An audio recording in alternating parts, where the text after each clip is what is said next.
在10月31日，在意大利罗马举行 G20 峰会期间，国务委员兼外交部长王毅在罗马会见了美国国务卿布林肯。外界焦点在于会晤中取得什么成果，而布林肯为何迅速变脸？随后，美国财长也松口示好。中方声明强调，美方奉行错误对华政策，致使中美关系遭受全面冲击。接着还强调，中美两国领导人在2次通话中达成重要共识是，双方要重启对话，避免对抗。当务之急就是把共识落实到实处，为下阶段交往做好准备，提供必要条件。从中也可以看出，这次罗马会晤主要还是为了铺垫接下来双方领导人视频会晤。但我们已经说得很明白了，要想重启对话，美国必须落实避免对抗的必要条件。然而在会晤之前，美国却疯狂打台海牌，导致台海紧张局势到达另一个高度。美国总统拜登表态，美国将会保卫台湾，对台承诺坚如磐石。之后，美国国务卿布林肯发表声明称，支持台湾有意义地参与联合国系统。同时，欧洲议会也配合美国的表演，计划派多名议员窜台，而台当局更是因美国的态度而兴奋，甚至首次公开证实美军驻台协训的消息。而这次会晤中最核心的问题还是台湾问题，这部分内容基本上占了一半声明，而美方声明只有最后一句提到台湾。根据中方公布内容，我方主要向美方提出了4个警示。首先，台湾问题关系中美全局，这是双方最敏感的问题，一旦处理失去，将对双方关系造成颠覆性、全局性破坏。这一基础不牢，中美关系必然地动山摇。如此严厉措辞背后的深意不言而喻。美国如果不悬崖勒马，后果将是颠覆性的。中国已经做好中美关系最差的准备。其次，美国才是台海现状破坏者。美国总是恶人先告状，指责中国改变台海现状，但事实就是上面提到的，美国政客、行政立法机构、媒体不断发表涉台错误言论，对台军售、立法机构发布涉台法案、美军驻台等，都是在单方面破坏台海地区现状行为。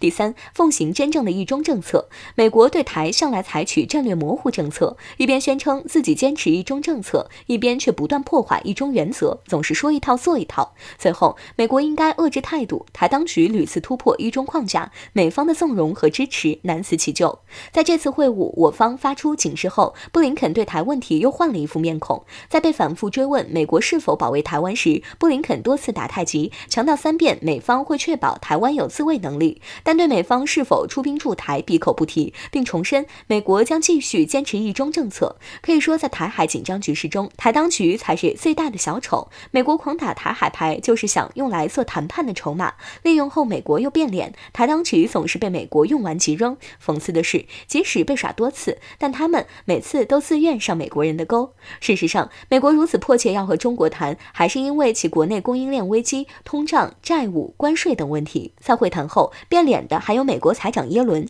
近日他松口表示，考虑最终以互惠方式降低部分对华关税。要清楚，美国只是为自己找台阶下罢了，并不是向中国示好。在会谈前，美国狂打台海牌，就是想在谈判桌上拿捏中国，但事实证明，这只会适得其反。中国根本不吃这一套，要真有诚意合作，那就该好好执行清单，改变自己错误的对华政策，否则一切免谈。在11月3号，我国环球网注意到，美国海军卡尔文森号航母编队在我国南海的近期活动中出现了一系列的诡异行为。尽管外界普遍相信这其实只是美国对我国的一种挑衅行为，但是随着相关调查的进行，有很多细节指明美军的行为并没有看起来这么简单。需要提一下的是，在10月底，美国联合日本在我国南海海域执行所谓的海上安全行动军事演习，其中包括了飞行训练、空中加油、对舰打击和海空作战配合等项目，而卡尔文森号航母自然也在此列，不过做的事情却是另一个方向。据了解，卡尔文森号航母在10月底的最后几天时间里，一直在进行紧急伤亡处理和复杂环境下的夜间战机起降训练。从这里可以很清晰地看到，对于中美是否会在南海爆发大规模冲突，美国人心里是相当没底的，甚至于是美国海军已经做了一个最坏的打算，打输了，而且还是遭遇大规模伤亡的失败。值得注意的是，有外国的军民网友还注意到，美国卡尔文森号航母在社交媒体的官方账号还在日前发布了一则消息，声称该舰正在进行遭到攻击受创时的紧急应对训练。从这一行为也可以看到，美国人的确在认真备战的。只不过确实有点心虚，以往傲慢的心态已经没有了。对于这一点，我国必须清晰地认识到对手对于此战的重视程度。有观察人士就指出，美国海军做这个最坏打算，其实也是显而易见的。在美国过往1年里进行的18次中美对抗推演，但每次都是以美军彻底失败告终，唯独最后一次是美国人为了追求在国会上面子过得去，加入了大量美军根本无法实现的黑科技武器，才以勉强胜利结束。这种推演结果让在前线的美国海军相当心虚，而且伴随着我国海陆空火箭军和战略支援部队的高速发展，大批新式装备的出现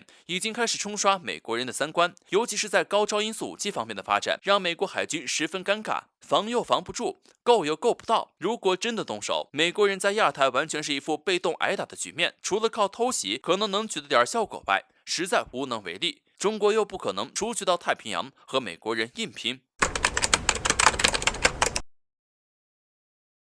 自印太战略提出之后，美国方面就相应的加速了对印太的战略布局，例如常驻航母在印太地区进行自由航行举动，拉拢印太盟友共同在该地区海域举行军事演习等。而这所有的一切都只有一个目的，挑动地区局势，阻碍中国崛起进程。而眼瞅着海上围堵越来越失去效力，美军又开始动起了歪心思。这一次被美军盯上的中国陆上周边，据报道介绍称，自美国从阿富汗撤军之后，美军就试图说服巴基斯坦、乌兹别克斯坦、吉尔吉斯斯坦等5国，意图在这些国家驻军。表面上，美军这是在寻找代替阿富汗的驻军国。从地理位置上看，阿富汗位于亚欧大陆的中心，以这一点为圆心，向4周延伸，都可以通向世界各个重要地区。向东可进入东亚，向西可进入西亚，南通印度大陆，北接欧洲。所以说，控制了阿富汗，就相当于是控制了世界的14路口。但是美军却在今年主动放弃这一战略要地，原因是集中精力更好地进行大国对抗。所以从这里分析来看，美军接下来想要在中亚5国驻军，其最主要的目的是想借驻军来达到遏制中国的目的。不过在中国周边5国驻军最终以失败告终。报道表示，美军的这一驻军请求无一例外的都遭到了拒绝。中亚5国的强硬也着实令外界大为吃惊，但实际上这背后少不了俄罗斯的帮忙。面对霸权主义国家美国的胁迫，中亚5国要想直接说不，除了需要强硬的态度外，更需要强大的底气支撑。而俄罗斯恰恰用实际行动给这些国家提供了巨大充足的底气。据悉，俄罗斯联邦军事技术合作局局长德米特里·舒加耶夫采访时表示，俄罗斯进行了武器交付加速行动，已经提前完成了2022年向阿富汗相邻的独联体国家交付武器的计划，例如向哈萨克斯坦交付了苏30 SM 战斗机、米35M 直升机等。显然，正是俄罗斯这一举动给了这些国家对抗美国的底气，即便是受到美国的制裁，只要背后有俄罗斯，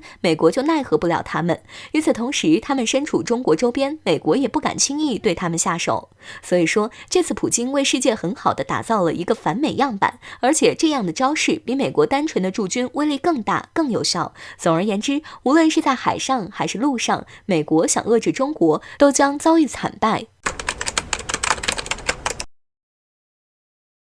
随着美军将第6舰队的旗舰惠特尼山号和驱逐舰波特号派往了黑海地区支援北约的军事演习，美军甚至有可能派出整个第6舰队与俄罗斯在黑海的军舰形成对峙。美俄两国的矛盾几乎是被摆在桌面上了，更是引起了全球的关注。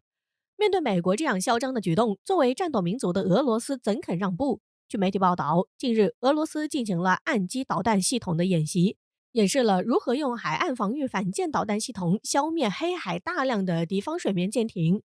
俄罗斯这样的演习目的相信不用说，就是告诉美国，在黑海这个地区我俄罗斯说了算，美国你要看清楚情况，别过来自找麻烦。俄罗斯军方少将还对美国叫嚣道，如果美国与俄罗斯在黑海发生冲突，不管是美国的军舰还是北约盟国的海上力量，俄罗斯将在几分钟内全部毁灭。这妥妥的是俄罗斯人的语气，看来俄罗斯是真的发怒了，这基本就是和美国彻底的摊牌了。